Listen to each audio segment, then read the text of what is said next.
Presented by Little Bear Produce, bold flavors rooted in Texas tradition. This is the Fresh CrEd, recorded at the 2025 IFPA Foodservice Conference in Monterey, California. Today, what it takes to transform cafeterias into classrooms for healthier living. From K through 12 kids learning to love fresh fruits and vegetables, to parents and communities seeing real change when produce is on the tray, it's about building habits that last a lifetime.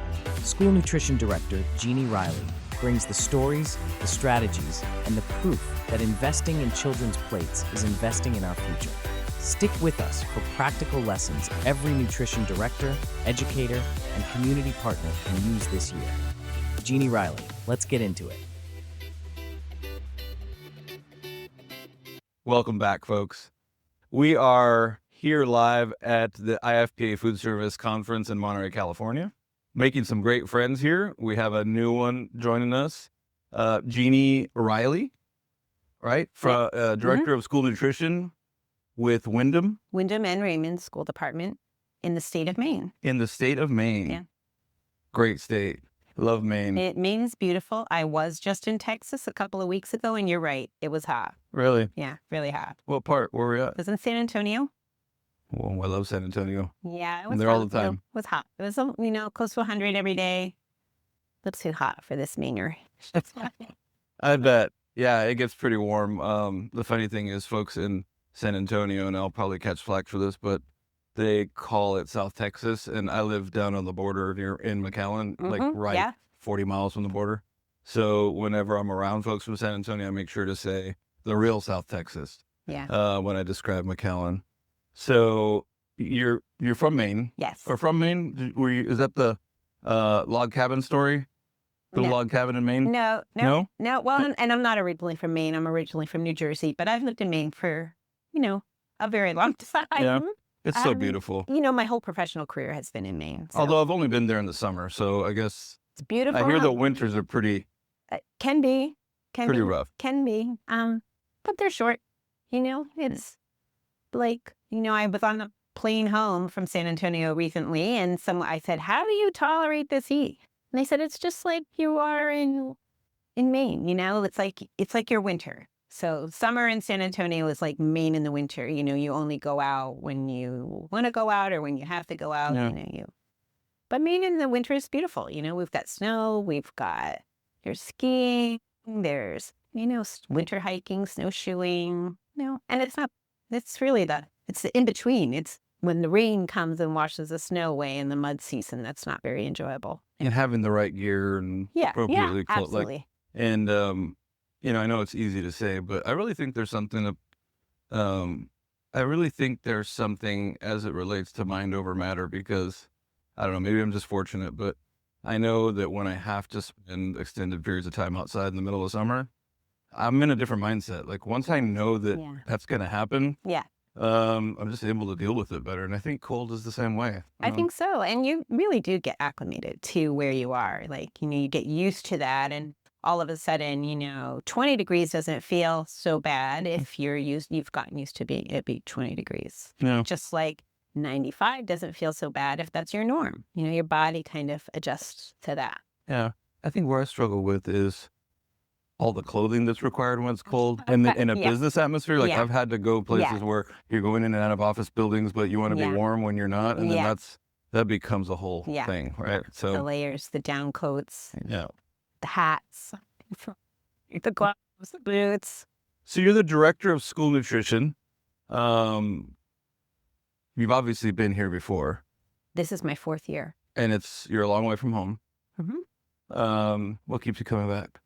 The opportunity to work with other, not just school nutrition professionals, because there's a really core group of committed school nutrition professionals that come here to really learn about innovation and what's exciting in produce and how we can elevate produce through school meals. But also, seeing what's new, like down on the floor this morning, there's like not just broccolini, but there's I'm not going to say it right. Cauliflower leany. I don't know. It's like broccolini, but it's cauliflower. Crinkle cut carrots, carrots that come to you already crinkle cut, you can toss them in olive oil, you can put them on a sheet pan and roast them with some seasoning and call them carrot fries. Things like that. We're getting here at the food service conference, we're getting a window into what's coming down the road for innovation when it comes to produce and how we can strategize and use those products in our school nutrition programs to entice kids to be excited consumers of fresh fruits and vegetables. And make better choices. Yeah, it's all about really changing their palates early on. Pre-K, kindergarten, all the way up through high school. But you've got to start young, or they'll turn their noses up at, Brussels sprouts or cauliflower weenie. But if you're getting them excited about fresh fruits and vegetables when they're young, when they're in the primary school years, you're opening their world. I had a really exciting thing happen this year where someone who is a Food Corps service member. So Food Corps is like AmeriCorps. They do service in districts, and Food Corps is food-centered. So she's doing teaching in classrooms, but we don't have Food Corps in our district. But she was from a neighboring district, and she came to visit, and she was telling me the story that she had gone to primary school in my district, where I'm the director, and she had tried a new fruits and vegetables through the school nutrition program at the age of like 7 or 8, and it changed. Her mother is still talking about how her daughter changed through that experience of trying fresh fruits and vegetables in school and opening her eyes to how delicious, in particular, this was jicama that she had tried, how delicious it was, and how she really it helped to change her attitudes about food, it helped to change their family's attitudes about food. And now this young woman has gone to school, gone through a food and nutrition bachelor's degree program. Wow. And now she's working as Food Corps service member and wants to spend her entire career in school nutrition. I mean, it's just like a full circle moment for me to hear that something that we've done in school is we're always talking about that. We're feeding the future. We're influencing the future. It was so exciting to actually see it. We don't see that work that Well, we that's do going to be very sometimes. satisfying. Some of my staff at the elementary schools will often say, why are we making black bean salad, or why are we serving this, or, why do you keep putting that on the menu? What they can't see is by the time the students are in middle and high school, those items, those very same items, those very same recipes are some of their favorite choices off the salad bar. So even though we're doing it at pre-K, we're doing it in kindergarten and first grade, but by the time they're in 7th, 8th, and 9th grade, they're selecting it and enjoying it, cleaning their plates. It's awesome. And being more adventurous, I guess. I think from a behavior standpoint, I think that's a big part of it. I think studies show that when children try foods in schools, they feel safer to try them. Amongst their peers, they're all trying something new. They're all trying that jicama.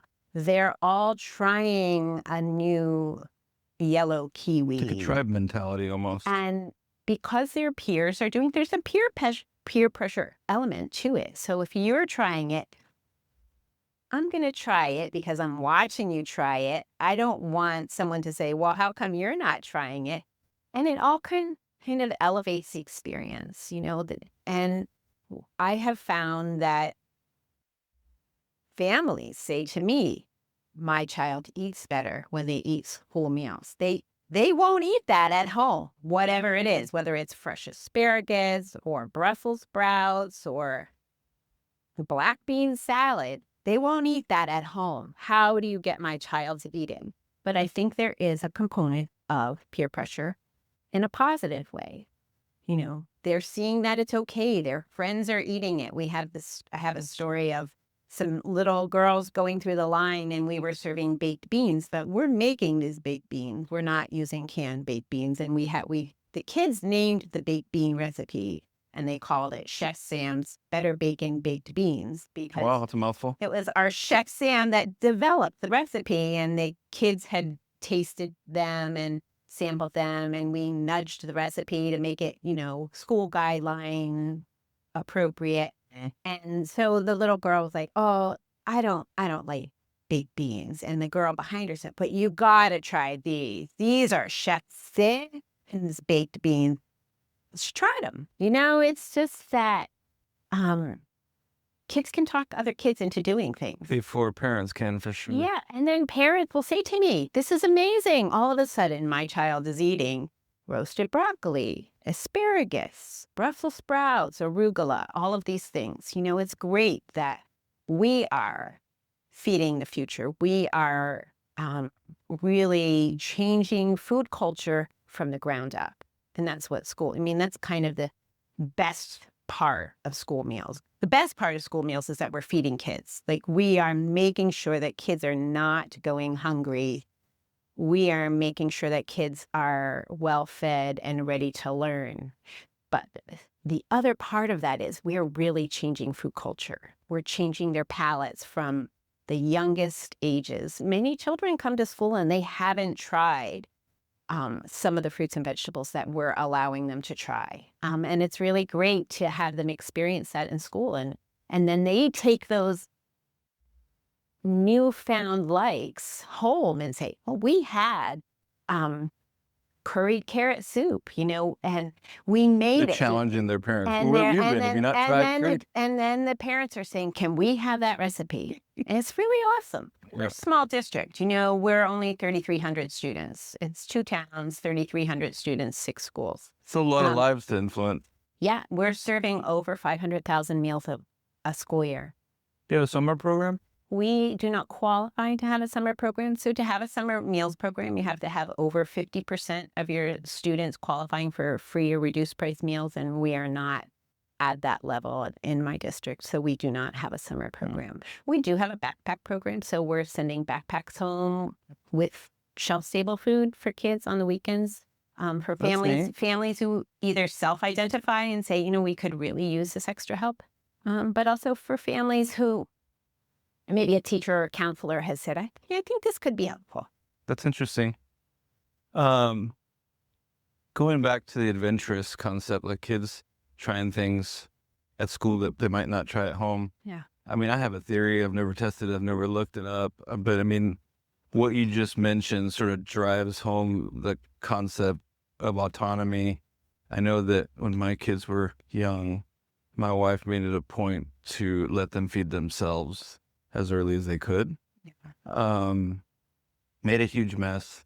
Everywhere we went, we were at restaurants picking stuff up off the floor because we felt guilty. But she was the one with the foresight, not me, or, whatever that is that makes a mom do what they do.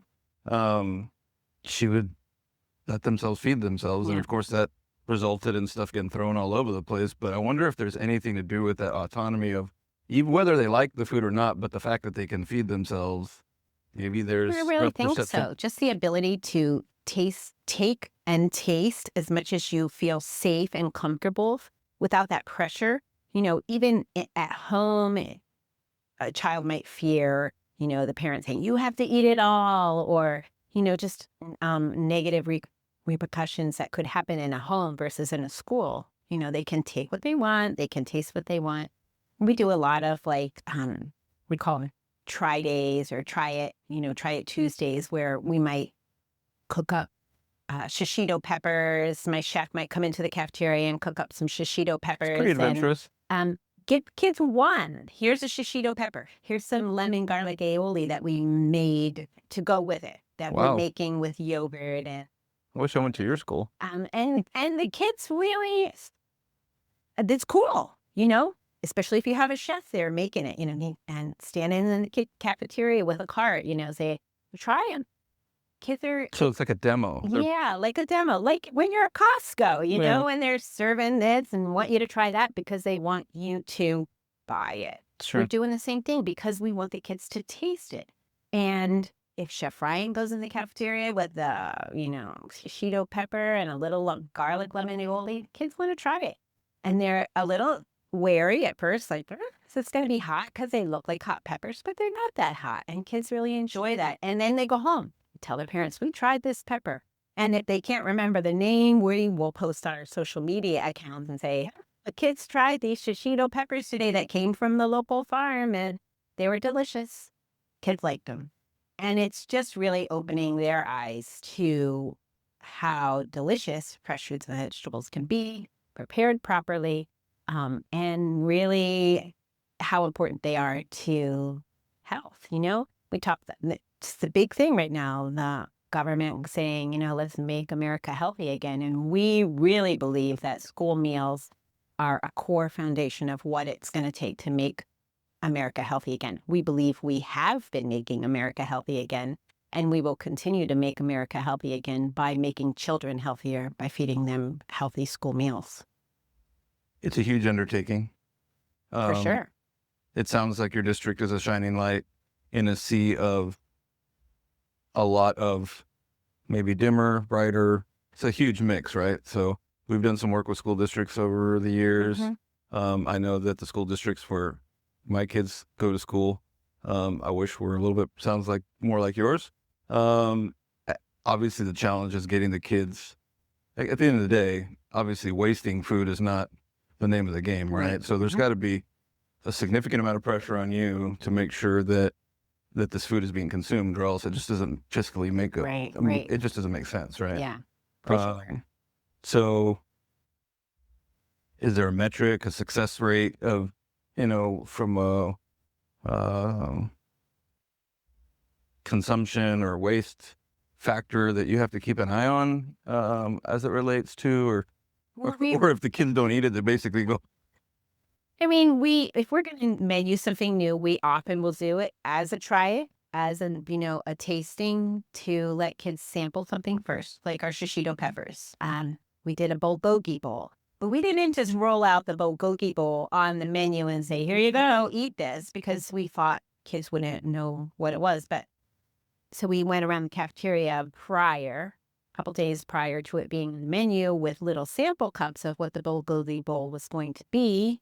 It had fresh bok choy in it and shredded carrots that we had sauteed and ginger rice. And so the kids, first of all, I'm surprised that kids knew what a bulgogi bowl was, because I don't know what a bulgogi bowl was, but the kids knew what it was and they were excited to try it.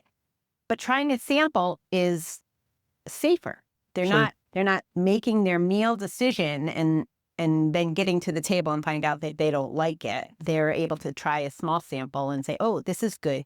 Then 2 or 3 days later, when it pops up on the menu, they're willing to invest their meal choice in that item. Same with the shishito peppers. But I love how you're treating the students like consumers, like customers. Well, they are our customers. And the whole story about the bulgogi bowl, why kids knew what it was, is because they were their families were getting bulgogi bowl kits in home meal kits, like HelloFresh or We're trending. one of those things. Were trending. Yeah, they were getting these kits at home to make bulgogi bowls through like meal delivery kits. And so parents were already making them at home. It's where we got the idea, although I didn't really know. It was my chef's idea. He's like, let's do this. We can do this. And a lot of students already knew what they were. They liked them. Then when we put them on the menu, they were a huge success. And now they're part of our 6-week cycle. So it's a lot of taste testing, garnering responses like, is this worth pursuing? Do we want to continue to do it? We do this. We make our kids have some school gardens. They grow carrot in the school garden. And we do this event where in the cafeteria during class time. So it's classes that come in and we have the kids process the carrots. They peel the carrots, they chop the carrots. We cook the carrots. We make curried carrot soup. So sounds good. It's Never heard delicious. of that. So they love it. They get to do it all. They get to peel, chop, weigh the carrots, measure everything. They get to saute them. And then the most exciting part is they get to blend it up with an immersion blender. And kids really love that. And they get to sample it. And at the same time, they're also making like a carrot pineapple quinoa muffin. So they're doing these 2 events and they're working with me. They're working with our chef. What age group would you This say is is the fourth. most? This is fourth. This particular event is 4th and 5th grade. So It's a 8, good age. 9, yeah. And if I had put curry carrot soup on the menu, I think most students wouldn't take it. But because they're making it, they're taking the carrots, they're chopping them up, they're seeing what goes into it. Because sometimes that's where the fear factor is. Like, I don't know if I'm going to like that because I don't know what's in it. But they've seen what goes in it because they're putting the broth in, they're putting the onion in, they're putting the curry powder in. They had this whole conversation about what curry powder smells like. They've seen it all. They got to use the cool immersion blender, and then we sample it. And I would say about 85 to 90% of the students like it. And I regularly get another maybe 10 to 15 emails from parents saying, can I have that recipe? Because my kid came home from school talking about this curried carrot soup and I want to make it at home. It's awesome. You're having a lot of interaction with parents, it sounds like. I think it's key to have interaction with parents. I think it's any way that you can build a bridge with families really helps to build trust. And I think there's some element of trust that's really important in school meals. I think parents need to trust that if they send their child to school without a breakfast or without lunch, that they're going to get food that they will consume. No one wants their children to go hungry. No one wants their children to be hungry at school.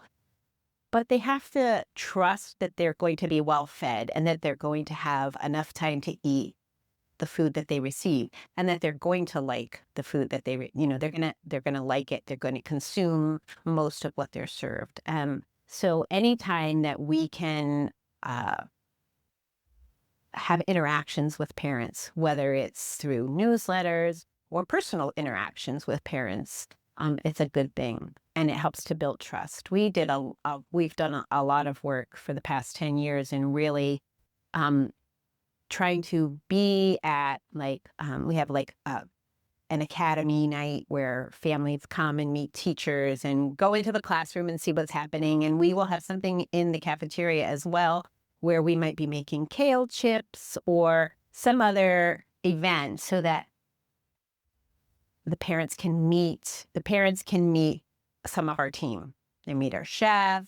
The kids are like, oh, this is awesome. Here's here's the people that serve us lunch. And the parents meet us and they get to know that we are good people and that we really are invested in caring for their children. And is this one campus this is happening at? This particular event happens at our youngest school, our primary school, which is like pre-K to grades 3. Yeah.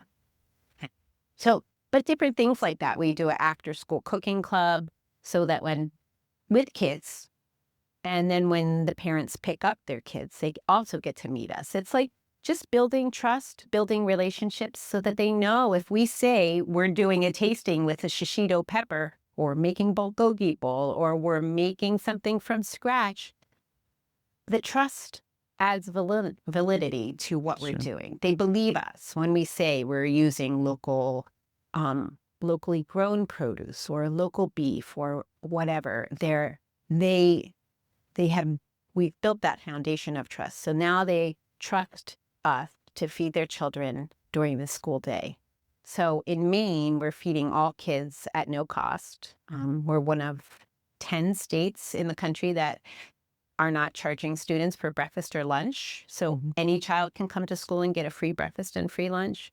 But you still have to build that trust. Like families still have to know that their child will eat that meal. You know?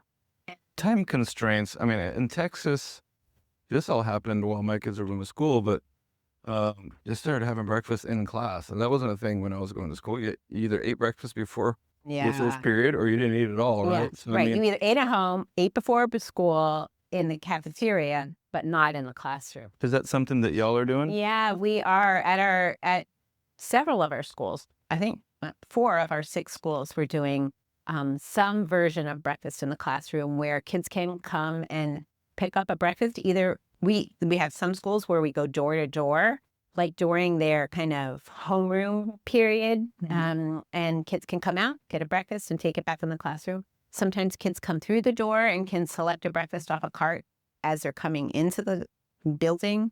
Lots of different things. 2 of our schools still serve traditional breakfast in the cafeteria at breakfast time, but it's still fast and furious. There are time constraints. Like everybody wants a piece of that 6 hour, 6 to 6.5 Like phys ed, hour. right? Like there's Yeah. There's music, competition for all there's that. art, there's history, there's math, there's, language arts. There's all of these things. And somewhere in there, lunch has to get in there too. And now breakfast too.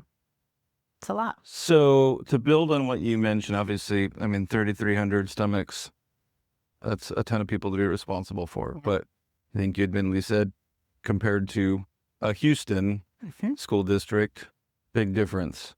Is what you're doing scalable? Yeah, it is scalable. Is and that there something y'all are talking to or working with I folks? mean, there's districts across the country that are scaling this up. It's kind of, I used to wonder, I visited some large city schools, Philadelphia, Boston, and it's really a numbers game. We have a team of about 30. There's, in Boston or Philadelphia or, Denver, 30 is Aurora. administration, procurement, like everybody that would take to run the program. Yeah. That's, I mean, it sounds like a lot of people, but it's not for that many students. No, not for that many students, but we have added staff since Healthy School Meals for All in the state of Maine. We've added staffing at all of our schools just because we are feeding so many more kids. It's busier. We are committed to a mostly scratch cook operation. It takes hands, it takes hands. It takes creativity. It's a lot of work. But I believe that it's scalable. I think that there are great minds in this country. School meals across the country, we feed 30 million school lunches a day. Wow. And close to 15 million breakfasts a day. So that's 45 million meals a day. It's incredible. And that translates to 4.9 billion lunches. And I'm not even sure how many breakfasts, but it's a lot of meals. We are the biggest restaurant in this country. School meals are the biggest restaurant in this country. And fresh fruits and vegetables play such an important part of that. We're required to serve fruits and vegetables on every meal, breakfast and lunch. We can serve vegetables at breakfast, but at lunch, we are required to serve fruits and vegetables. And the farther committed to fresh fruits and vegetables that we get, the more that's what our students want.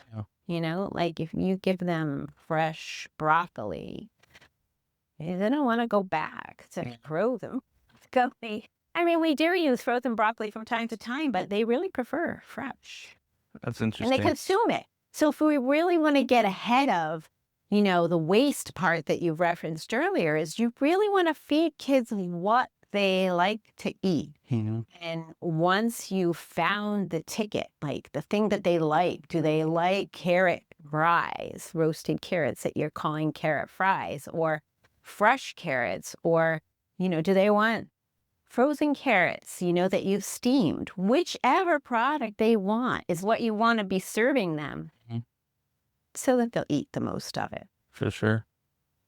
Well, we're bumping up against our time, but I've got a ton of notes that we're not going to get through. Hopefully we can in the future, but I wanted to ask you about Tips for School Meals that Rock. What's that about? So, Tips for School Meals that Rock is a Facebook group that has close to 40,000 members. It is a group for school nutrition professionals. You can be a cook, or you could be a dishwasher, you could be a director. Anyone can join this group and learn, it's really a networking group where people can say, oh my gosh, I have all of this XYZ. I got all of this commodity product, or I've got, carrots coming out my ears. What can I do with them that will be great, that my children will like? Or, I have this new issue. What is the best way to deal with this? And it's crowdsourcing, really. It's networking and crowdsourcing. So, So is the product being transferred or simply just No, working on utilization? really idea sharing. Okay. It's really idea sharing and sharing recipes, sharing forms, sharing like graphics, things like that to help market your program. Sometimes it's a place to just give your own program a shout out, like, look at this lunch that we made, like it's a great place to come and say, this is what we're doing in our program. And then people can say, oh, can I get that recipe? Or I have this issue and I need to know how to strategize it. Has anybody come up against this problem before? So you've got 40,000 people who work in school nutrition who are willing to say, oh, you know what, that happened to me last year. And let me tell you what I did and share it with Best practices. best practices. Yeah, it's really been a great place for school nutrition people to kind of hang out across the country. Like it's very common for people to connect with people, people in Maine to connect with people in Texas or California or Idaho or Iowa. It doesn't matter where you're from because everybody's coming together in a Facebook space in a group. And we have very, very few rules, but one is to be nice and be respectful because social media can be the opposite these days. But, we just be nice, be respectful. We're all professionals and The motivation has to be pure. And we're all here really to feed children and to better the lives of children so that they are well nourished and ready to learn because kids are the future. You know what? They're going to be taking this off our hands someday and we really want them to be ready to do it. As I was reading your bio, Ed formulated a question, which I already think I know the answer to, but your background, you worked in institutional environments as well before. And so my question was going to be, how did you know K-12 was where your passion is at? But you're clearly very passionate about it. I don't think it's probably a huge... Really, this happens to so many professionals, but I came to K-12 for work-life balance. But I really found my calling here. I just really, it's funny that I didn't know because when I was as young as middle and high school, I was having like cooking clubs of my own in the town where I lived, and kids would come and learn how to cook recipes in my home, things like that.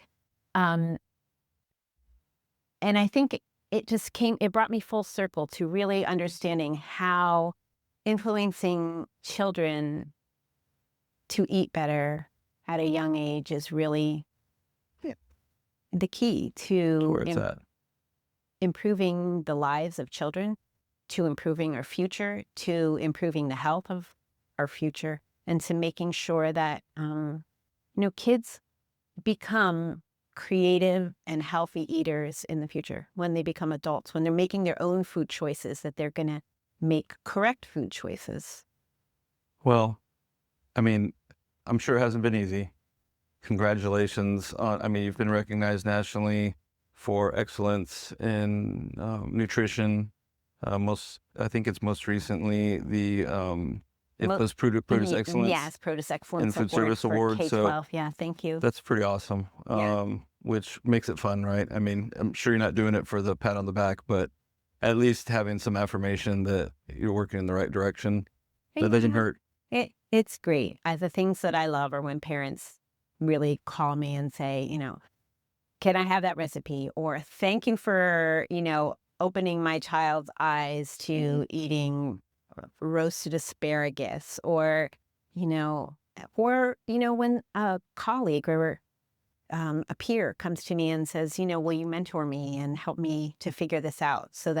Because that's the great thing about school nutrition is, I can't steal customers from the neighboring district. So we really and that's really what's behind our Tips for School Meals That Rock, is really to elevate each other so that all kids can experience everybody wins the best school nutrition program so that everybody wins. Yeah, that's awesome.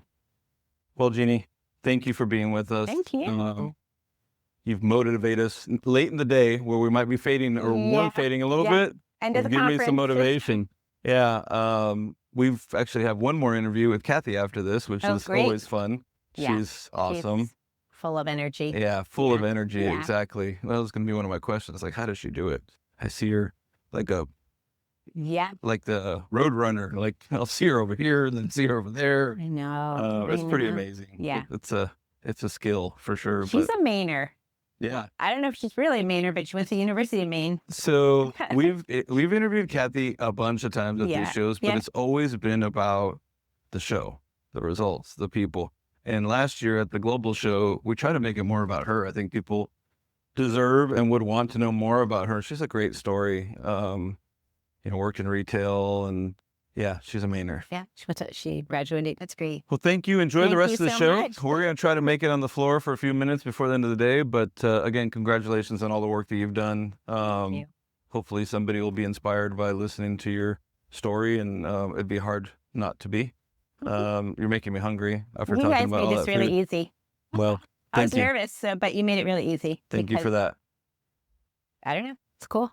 I love I love what I do. I really do love what I do. I love, And when you do, it's easy to share. So we're up against some really incredible challenges coming up. But you know what? School nutrition will survive. We've done it before. We'll do it again. And once you get into it, it's never as bad as you think it's going to be. sure, Just regulation wise and things like that. But we'll make it work. we sure will. All about the kids. Awesome. Thank you so much. Great. Thank you.